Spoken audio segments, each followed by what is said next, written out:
При Музее истории ГУЛАГа в Москве был открыт Центр документации. Здесь оказывает консультативную помощь людям, интересующимся судьбой своих родственников, ставших жертвами политических репрессий.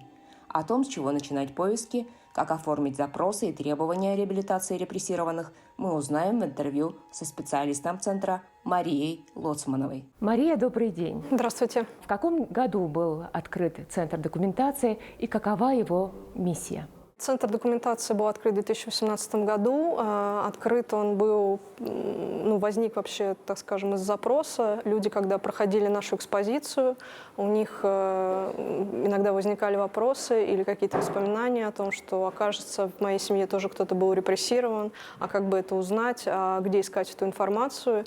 И вот, когда таких вопросов стало много, стало понятно, что нужен какой-то отдельный человек или даже отдельная команда, которая будет помогать в этом разобраться, консультировать людей, объяснять им, как они могут найти такую информацию. И кроме того, это такое некое общественное пространство у нас в музее, где можно поработать с книгами, с литературой из научной библиотеки. Также в Центре документации представлены большие проекты нашего музея. Это карта ГУЛАГа. Можно посмотреть интервью из проекта «Мой ГУЛАГ», видеоинтервью с репрессированными.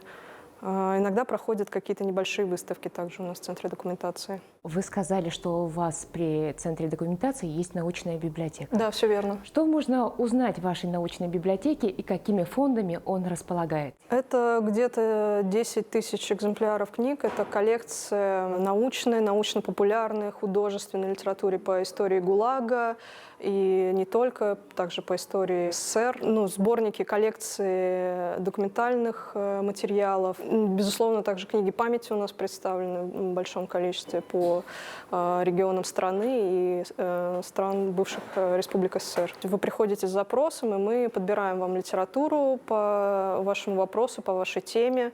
Также можно заранее написать или связаться, и мы эту литературу подготовим. И кроме того, у нас есть рекомендательные списки по темам, с которыми можно ознакомиться на сайте музея. Кто чаще всего обращается к вам с поисками? Это самые разные люди, на самом деле, разные поколения, то есть это совершенно люди разных возрастов, и молодые, и пожилые, и люди, которые уже интересуются темой, и бывают посетители, которые просто прошли экспозицию и зашли к нам и практически ничего не знают, для них это все становится открытием, а есть и какие-то посетители, которые уже огромную работу проделали, у них прям какие-то очень конкретные вопросы бывают. У нас все связано именно с поиском информации о репрессированных. То есть, по сути, люди просят их направить, где можно посмотреть какую-то первичную информацию, где в какой архив обратиться. Чем может помочь Центр документации в поиске людям, которые хотят побольше узнать о судьбе своих родственников, которые были подвергнуты политическим репрессиям? Всегда эти поиски, они крайне индивидуальны, поэтому мы очень много консультируем индивидуально людей. Но в целом нужно отталкиваться от того, что, конечно, нужно сначала понять фамилию, имя, отчество человека и год рождения. Это прям самый минимум. И желательно также место рождения и место применения репрессий, то есть где с человеком что-то произошло, где его арестовали, либо откуда он был выслан. Но когда мы с этой информацией определились, дальше мы человека проверяем по базе данных или по нескольким базам данных. То есть есть вот эти общие базы данных, есть еще региональные базы данных, которые там могут быть более подробными и так далее. Значит, мы проверяем, и если находим запись, то по ней уже гораздо легче ориентироваться. Скорее всего, там будет ссылка на книгу памяти, то есть это определенный регион. Книги памяти, они как раз создавались на основе архивных справок из, собственно говоря, архивов. Да? То есть у нас уже есть точное понимание, где в архиве какого региона хранится дело. Мы можем сделать туда запрос. Если нет у человека в книге памяти, но известен регион, то, конечно, все равно нужно в этом регионе искать, то есть отправлять запросы в архивы. По видам репрессий, если грубо так очертить, то то, что касается уголовного наказания, да, то есть это та самая 58-я статья, такие архивные материалы, они хранятся, как правило, в архивах ФСБ и также иногда в госархивах. А все, что касается административных наказаний, высылки, спецпоселения, да, депортации, это чаще всего МВД. архивы МВД нужно искать там.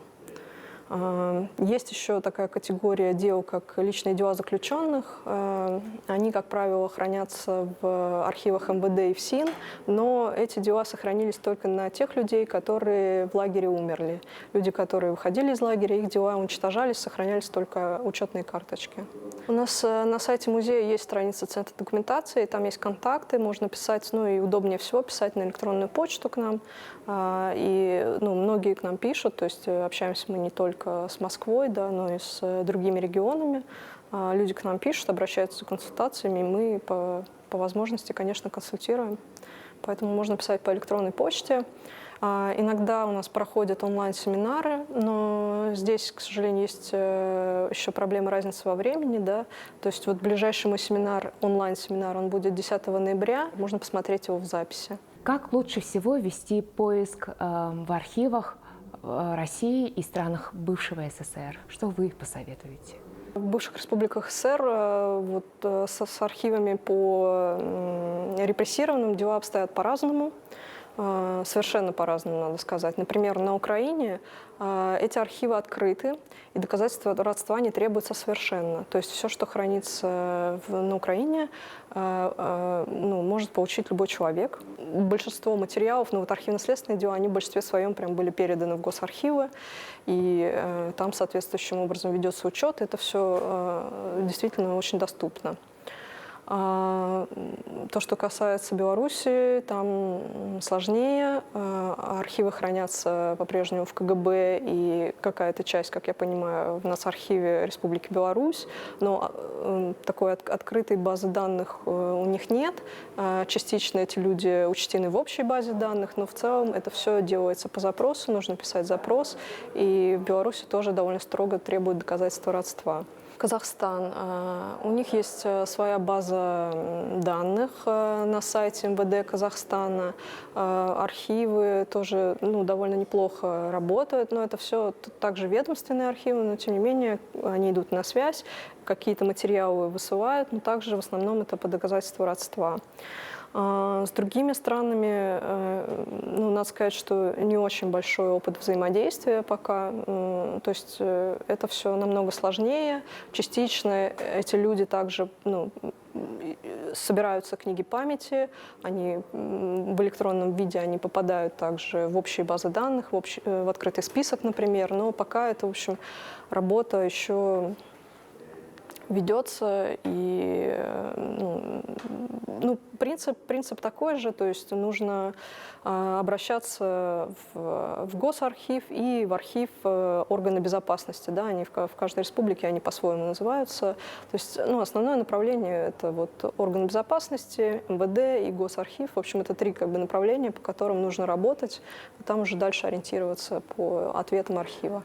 Был такой период в 90-е, когда все наши архивы были совершенно открыты, и доступ был и у исследователей, и у родственников, и не было с этим никаких проблем.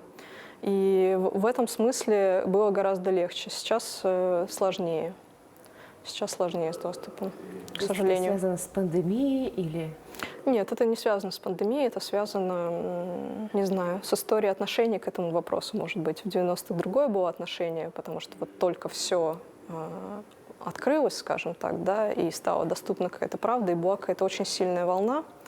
А сейчас поменялось какое-то, наверное, отношение и, не знаю, может быть, и самих силовых структур, да, к этому. То есть, несмотря на то, что у нас существует концепция по увековечиванию памяти жертв политических репрессий, но, к сожалению, весь этот процесс на деле он идет тяжело, и то, что вот связано с архивами, это действительно тоже больной и сложный вопрос для многих. Как вы считаете, почему важно восстанавливать семейную память и почему нужно вести поисковую работу? На своем примере я могу сказать, что когда я действительно погрузилась в эту историю семейную, это, во-первых, это очень интересный способ изучения истории страны через свою семейную историю. То есть вообще вся история репрессий, моя семейная, она практически была не изучена никем из моих родственников. И все, что я открывала вот сейчас, это я открывала впервые там, для себя и для них. Кроме того, у меня было какое-то ощущение, что это моральный долг, может быть, какое-то громкое, что ли, выражение. Но казалось, когда я узнала о том, что про это мало кто что знает, мне казалось, что